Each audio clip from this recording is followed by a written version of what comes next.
ठरलं तर मग या मालिकेच्या पुढील प्रोमोमध्ये आपण असं पाहणार आहोत की आता महिपत जेलमध्ये आलेला असतो आणि त्यांनी एका चिठ्ठीवरती 4 नावं लिहून आणलेली असतात.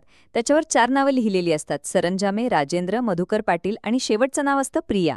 प्रियाला शेवटचं नाव वाचायला सांगतो आणि साक्षीला म्हणतो, साक्षी, अर्जुन सुभेदार आणि त्याच्या बायकोपर्यंत पोहोचायचं असेल तर ह्या पायऱ्या मला ओलांडून जावं लागणार. प्रियाला म्हणतो, तुला आधी इथून मी घरी नेणार आणि मग तुझा पण गेम करणार. दुसरीकडे अर्जुनच्या खोलीत कल्पनाबरोबरचे संबंध सुधारण्यासाठी एक नवा कट रचला जात आहे. अर्जुन, अस्मिता आणि प्रताप एकत्र येऊन कल्पनाला बदलण्याचा प्रयत्न करत आहेत. अस्मिता हताश होऊन म्हणते, मॉमचं वागणं कसं बदलायचं, डॅडने सगळे प्रयत्न करून झालेत. तेव्हा अर्जुन एक दमदार योजना सांगतो. मॉम स्वतः सायलीशी कशीही वागत असली तरी चालेल, पण जर दुसरं कोणी सायलीला त्रास देत असेल तर ते मॉमला अजिबात सहन होणार नाही.